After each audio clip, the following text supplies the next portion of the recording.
Hello, everyone, and welcome to Rewilding Wellness, a space where ancient wisdom, modern science, and embodiment meet. I am your host, Dr. Christy Vanacore, holistic psychologist, somatic practitioner, and a guide in remembering the medicine that already lives within you. This is not a place for quick fixes or surface level healing. Here, we learn to feel, to soften, to listen, and to return to the truth of who we are beneath domestication, conditioning, trauma, and survival patterns. We come together to explore everything from nervous system regulation to somatic healing to ancestral remembrance and to the wisdom that is woven into the bones of every human. This is your invitation to slow down, take a breath, and come home to your body. I'm thrilled to have you joining me. Today, we are going to be talking about the fact that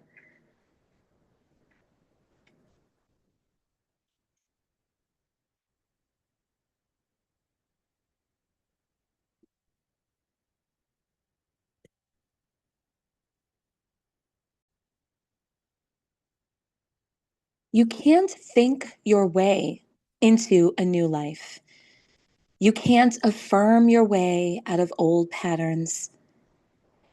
Your body keeps pulling you back into the same cycles over and over again, and you don't know what to do. This episode is for every person who has ever said, I know what to do, but I just can't seem to do it. Or I feel blocked. Or I sabotage myself. Or everything just feels like it's so effortful.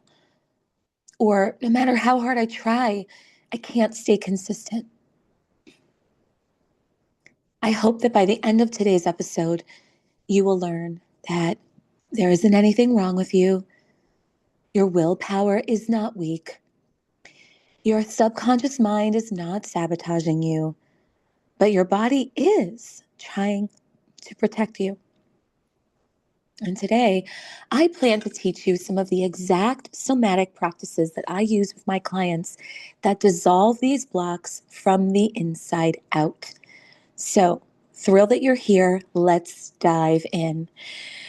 I want to start by talking about the reasons why we can't mindset our way out of things. Okay, so we live in a culture right now that is obsessed with mindset. We hear everything from just think positive to just make a decision and do it, or just be more disciplined, just push harder. But here's the truth that you need to know. Your subconscious doesn't actually live in your mind. It lives in your body, in your breath, in your fascia, which is your connective tissue, your diaphragm, your pelvis, your posture, your vagus nerve, the positioning of your organ, your survival responses. If your body learned that something was unsafe when you were the age of 4 or 7 or 12 or 22, your adult goals don't really matter. Your system will always choose survival over growth. And this isn't personal or failure, it's simple physiology. A braced nervous system will override your intentions every single time. So, this is why you set goals, but they feel really hard or impossible or insurmountable. This is why setting boundaries feels terrifying. This is why resting seems like a luxury for the chosen ones or feels impossible.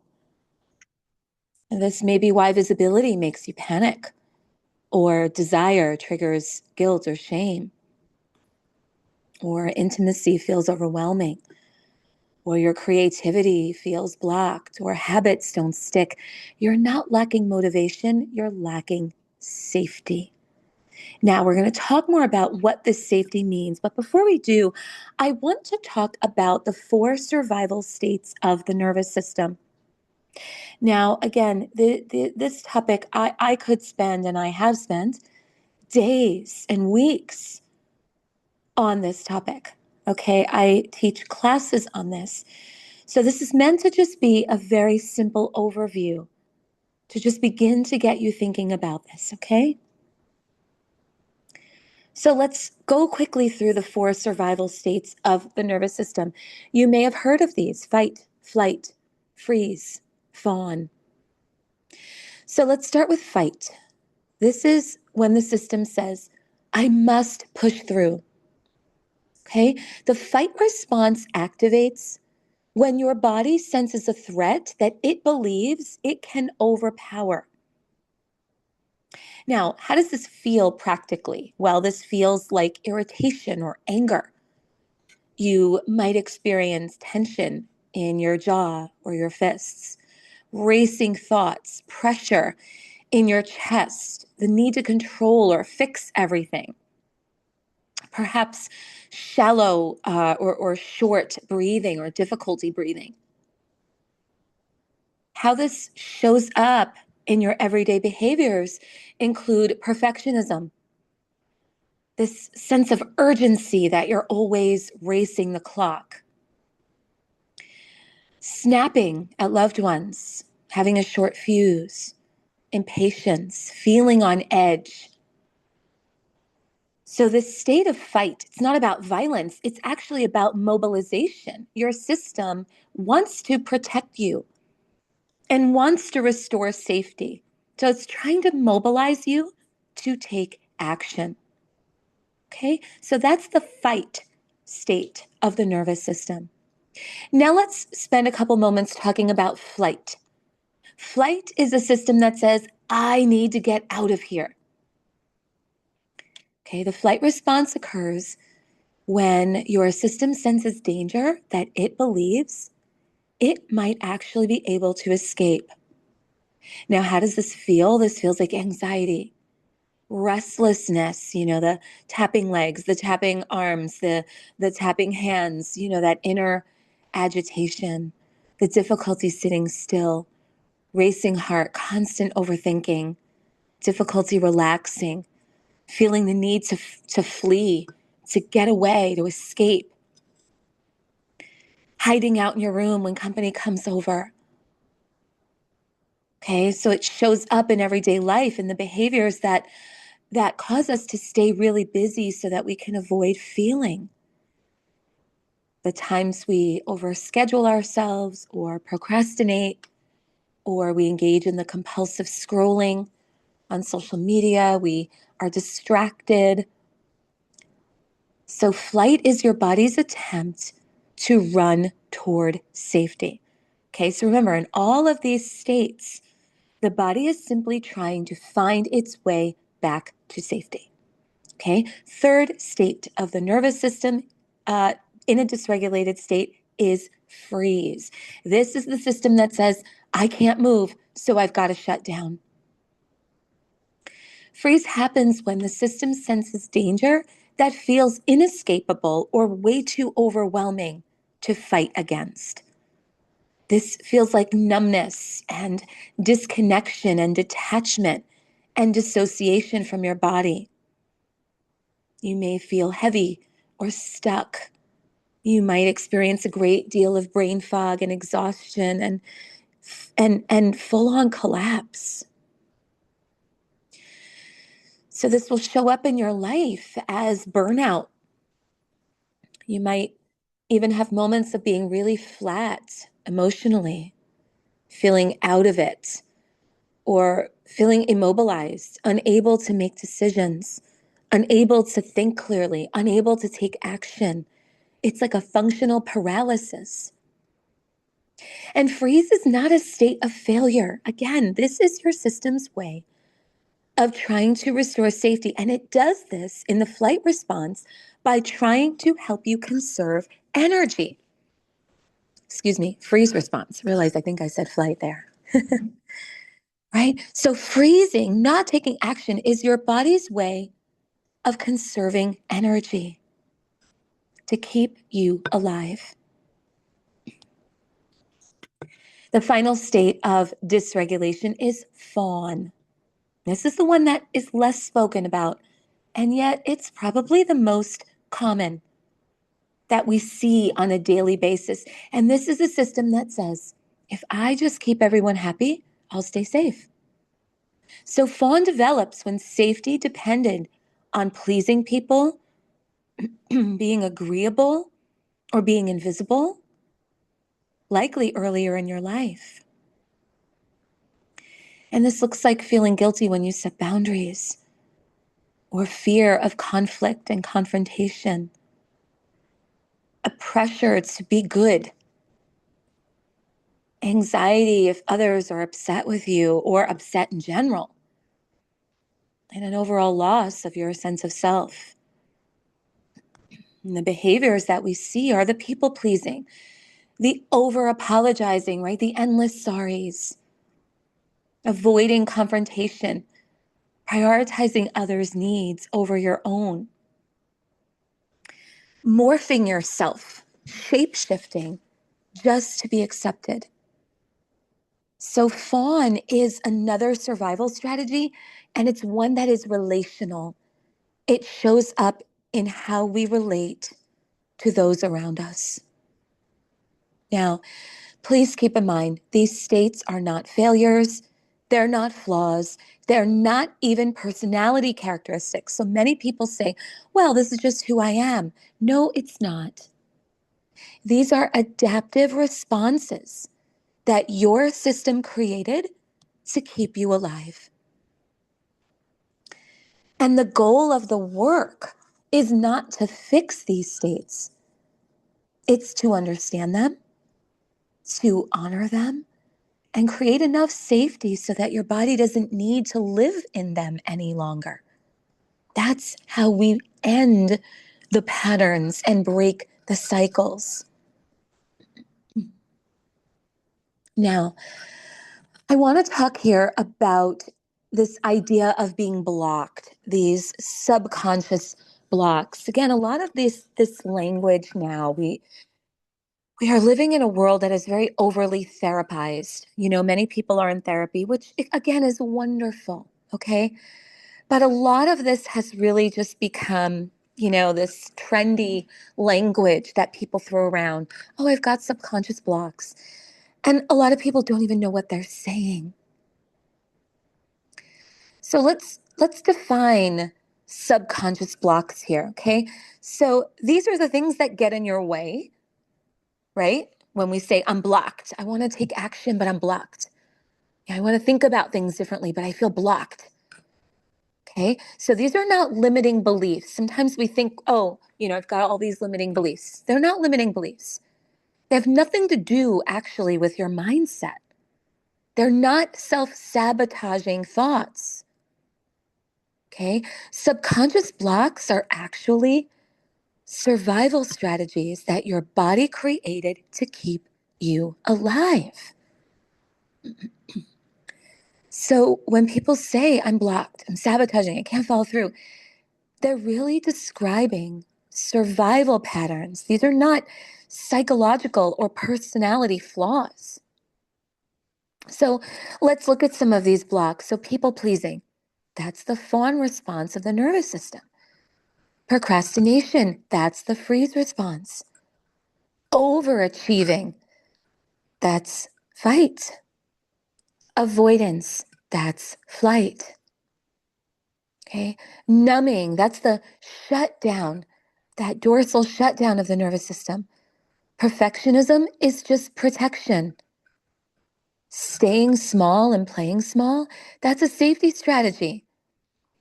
When we're indecisive and we can't make decisions, well, we're bracing ourselves for potential fallout. You see? So these are not personality traits. These are postures of protection that are actually shaped by your fascia, by your connective tissue that holds the imprints of trauma and sequestered emotion. All of your trauma history, your childhood experiences, all of your relational wounds, all of the conditioning and domestication of your environment lives in your fascia. And it causes the shape of the actual architecture of your body to change. And that is what creates these survival patterns. Okay? Your body is trying to protect you against these old conditions. Once you change the condition, the block will dissolve. Okay, this is really important here. The block does not dissolve when you outthink it, when you write a positive affirmation to its contrary, when you rewrite the negative thought as a positive one. None of that works long term because that is not where the block lives. So that's not how to address it and make it go away. Now, we're going to talk about how to do that in a moment. But first, I want to spend a few moments here talking about how you can tell when your nervous system does not believe you to be safe. Okay? How your nervous system will let you know that you're not safe. This is essential, my friends. Every being of every age needs to know this because your nervous system will communicate to you through your body and let you know you're unsafe long before your mind does. Okay, it doesn't use words, it uses shapes, posture, micro movements, cravings, rhythms, habits, patterns that look again like personality but are really protection. Okay, so listen to this list. See what feels familiar and what resonates.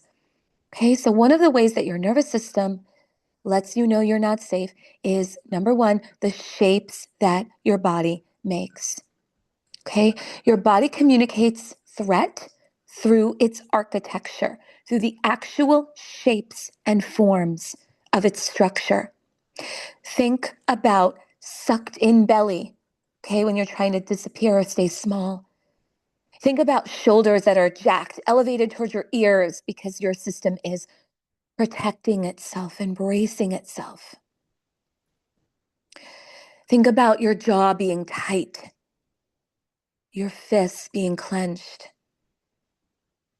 Think about how you hold your breath without even realizing it, or your toes are curled in your shoes, or how you're endlessly moving your feet and your legs and your fingers with tapping. Okay, all of these little micro braces that your body uses when it does not feel safe enough to surrender and be soft. Second most common way that your system will let you know it does not feel safe are what I call the nighttime adrenaline spikes.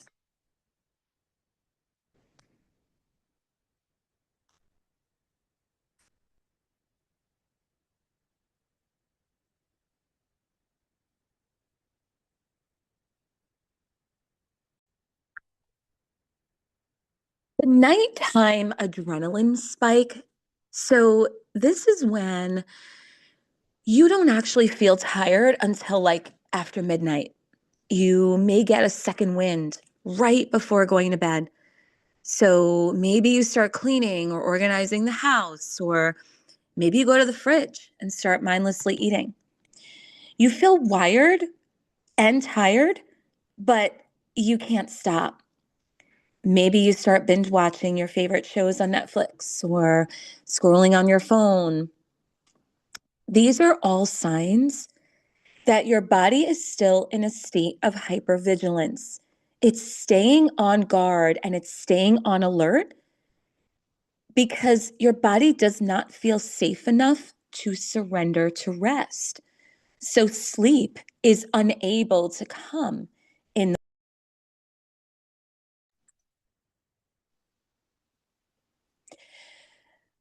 Another way that your body will let you know that you are that your system is feeling unsafe. So this might look like cravings in your body and even lab work. And I'm kind of putting this all in the same category here. So when your nervous system is dysregulated, okay, this is when you get cravings that intensify.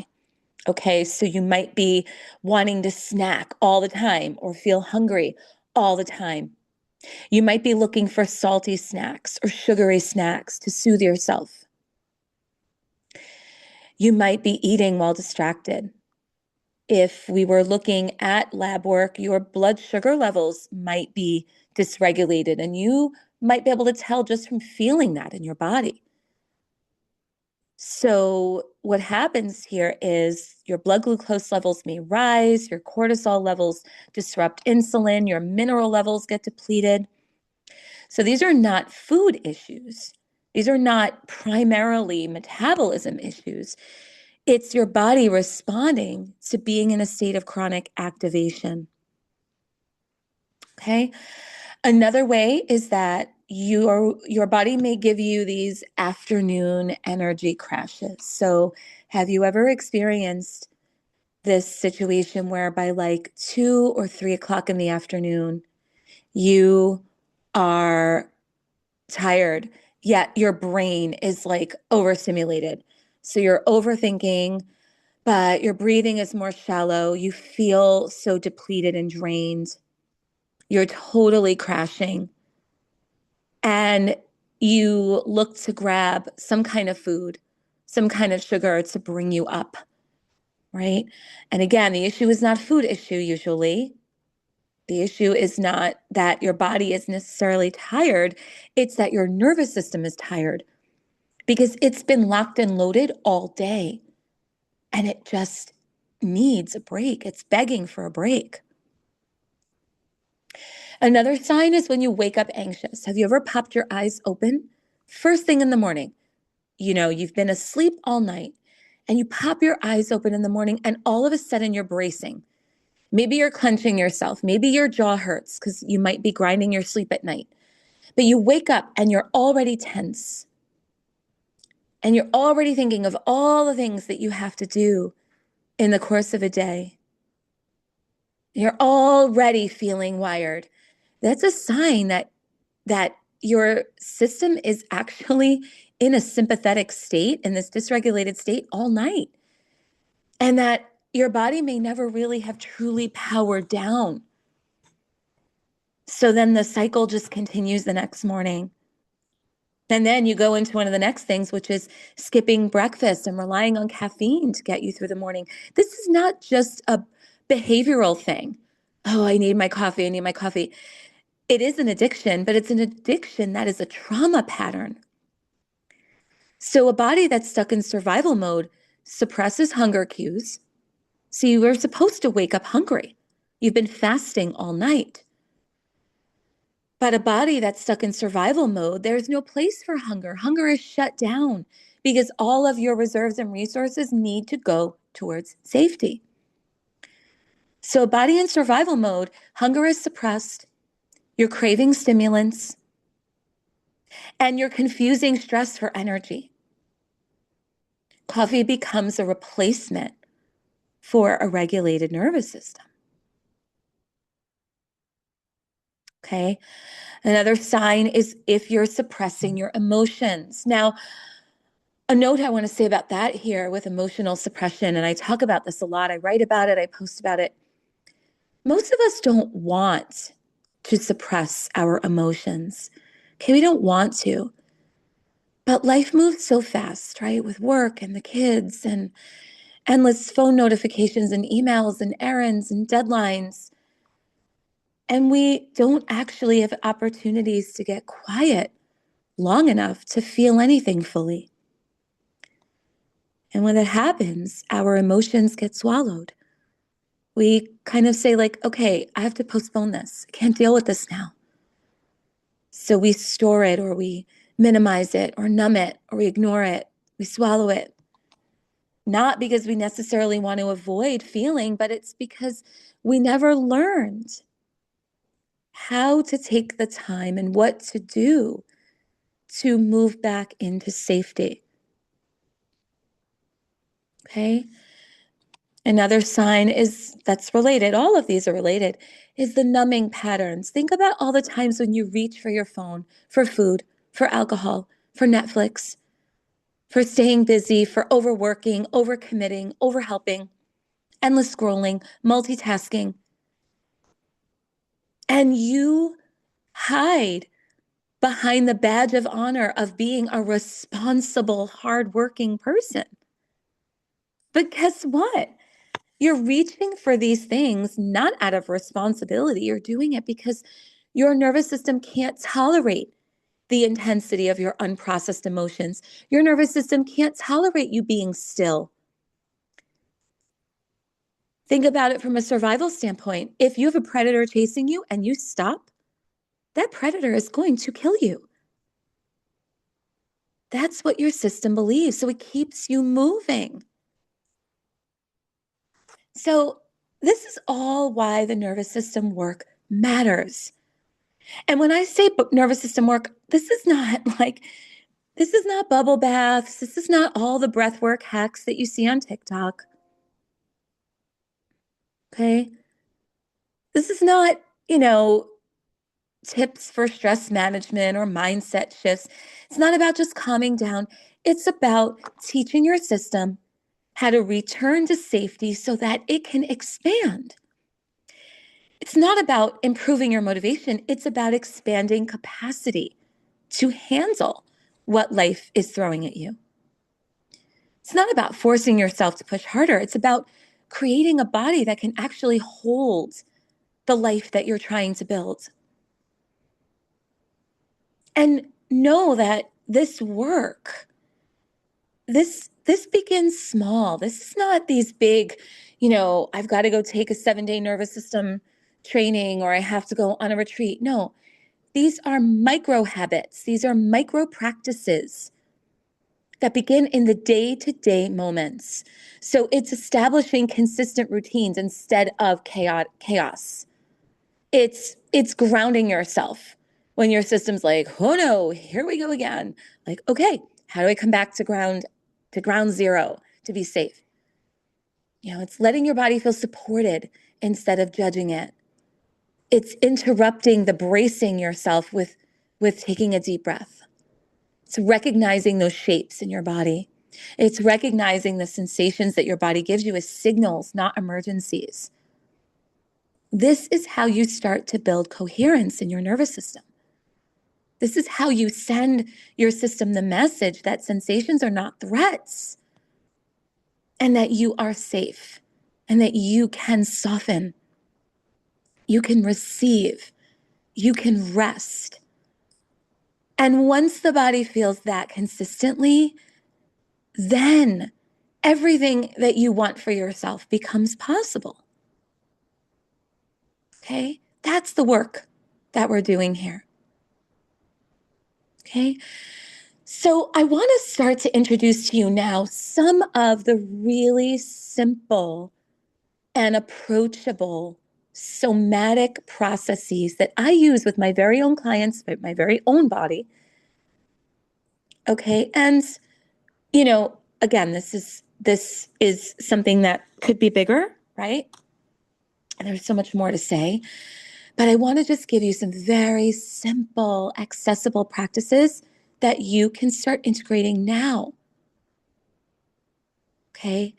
And so I'm going to walk you through these. And when I do, I want you to think about these things as, not trying to force change. You're just trying to create possibilities that your body will finally allow. Okay. So the first step I want you to think about is orienting. This is actually a somatic term of orienting. This is where we stop all the running and the performing and we just drop in the body. We pause and we bring all of our awareness into the body. And we tune in and we ask ourselves, where am I bracing? Is it that my shoulders are jacked up towards my ears? Are my fists clenched? Is my jaw locked? Am I biting my nails? Where am I bracing? This is where you ask yourself, how is my breath? Am I breathing from my belly and from my chest? Or is my breathing very shallow? Or can't I find my breath at all? This is where we check in and say, okay, where's there heaviness? Where do I feel stuck? This very simple but profoundly effective and impactful step of checking in and attunement moves you from the mind to the body, from the story and the interpretation and the narratives into sensation. And sensation is neutral. The stories are not.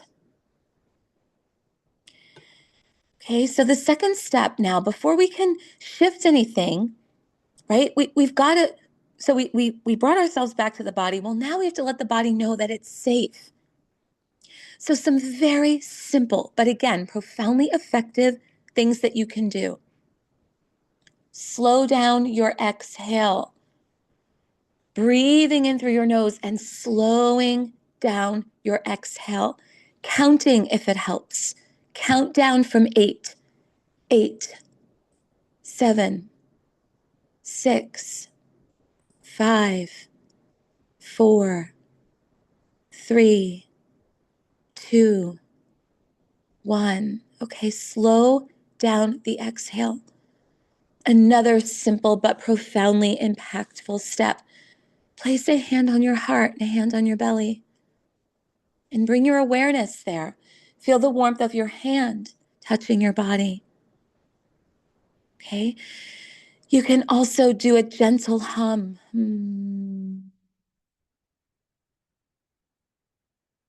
Okay? Gentle humming from the back of the throat that actually releases your vagus nerve.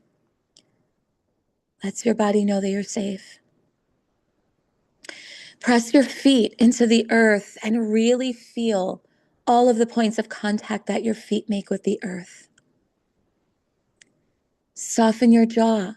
Let your tongue drop from the roof of your mouth and fall to the bottom of your mouth.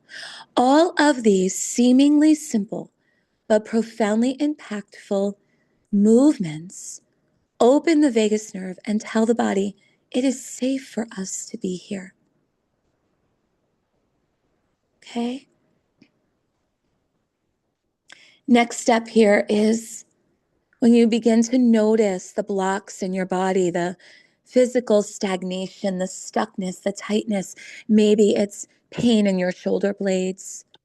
Maybe it's butterflies in your stomach. Maybe it's tightness in your chest. Maybe it's heaviness in your legs. So tune in to where you feel it in your body. Notice whether these stuck pools of energy have a shape. Is it big? Is it small? What does it look like? Is it hot? Is it cold? Is it tight? Is it heavy? Is it hollow? Now, important to know here is you're not analyzing this with your mind. You're listening with your being. You're tuning in. You're giving sensation space to communicate with you. Okay, and then the next step is this is when now, since you've paused and you've tuned in and your body's beginning to know you're safe, this is when you'll start to feel some letting go. You might feel your spine begin to soften such that you can maybe rotate it a little bit or undulate the spine a bit. You might notice that your shoulders came down a bit from your ears. You might feel an opening in your pelvis so you can rock your pelvis from side to side or make circles with your hips. You might notice that your jaw relaxed and your tongue is just floating. You might notice a softening in your ribs that now allows you to exhale in a way you could not before. Okay, this is where we begin to release the stored and stuck survival energy from the tissues of the body. This is where the tissue of the body, your fascia, begin to change their shape. That's when the story changes. That's when your mind can begin to change. The mind can't change if the body doesn't change. And after that happens, now check in. What feels easier now? Is it easier for me to take a breath? Is it easier for me to breathe? Is it easier for me to talk? What softened? What relaxed? What settled? What feels more spacious? What feels possible? So now the door is open and you walk through it, because now behaviors can start to change because the body's actual structure started to change. Okay? And as it happens, end with grounding. Bring your hands to your heart and a hand to your belly again. Take a deep, nourishing breath, inhaling through the nose, exhaling out of your mouth. Check in with gratitude. Tell the body, we're complete here. We're safe here. Right? So all of these steps, again, they seem like simple ways of beginning to tune in and changing your relationship with your body. This shows safety. Safety is the only state that unlocks your system's natural neuroplasticity. Neuroplasticity is the capacity of your nervous system, of your mind, of your brain to change. It can only do so when the system feels safe. Okay, so we're working with the body because the body holds the trauma. The body stores the emotion. We're releasing the vagus nerve because that's what regulates your emotions. Your posture forms your identity. Your breath shifts your brain and your thoughts.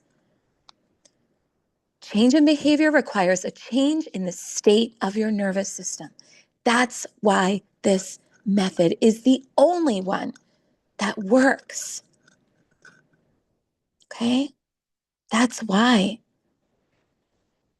So, just a simple anecdote here, a little story, thinking of a woman that I work with. I mean, this could be anyone I work with. This could be me. But I'm thinking of Marion, who came to me recently after trying everything. So many people come to me after trying everything. The books, the therapy, the talk therapy, the cognitive behavioral therapy, the dialectical behavioral therapy, the diets, the meditation retreats, the mindset work. Nothing worked. After one session of working with the body in a way that I just outlined for you, things started to shift. Her body began to soften. When she realized that the blocks that she was trying to fix with all of the therapies and all of the supplements and all of the things, all of the mindset coaches, she hired an ADHD coach. All of the blocks that she was trying to fix were actually her body's way of protecting her from threats that were not real any longer.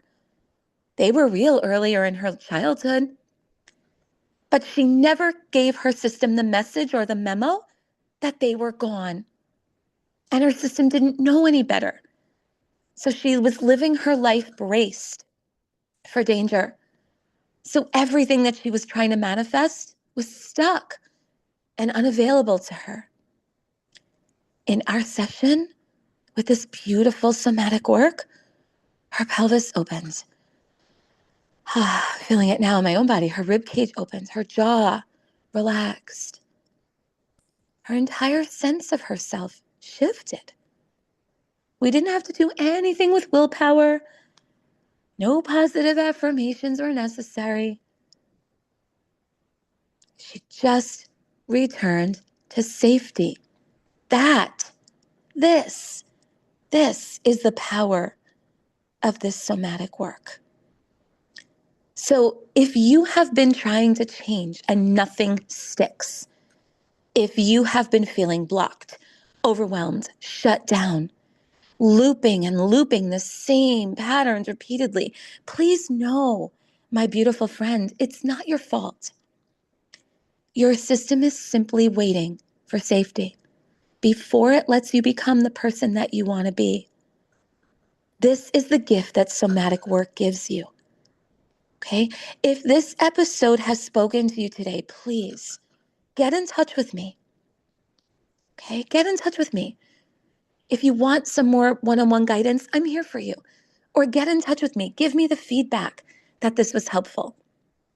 And please share this. Share it with another being of any age who needs to hear this. This work applies to young and to old, men and to women. Okay, please share this. Okay, and the door is always open. Reach out to me. Your body remembers the way home. I can help you return to it. It's not as hard as you've been made to believe it is. Thank you, my beautiful friend, for being here and for choosing to slow down long enough to listen, not just to me, but to your body. Okay? If today's episode resonated, it's because you need permission to feel, to soften, to remember the wisdom that is buried underneath the armor that you've been living under for so long. Okay? Until next time, my beautiful friend, move gently, breathe deeply, trust the rhythm of your body.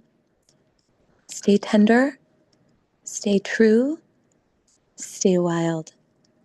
I'm Dr. Christy, and I will see you again on Rewilding Wellness.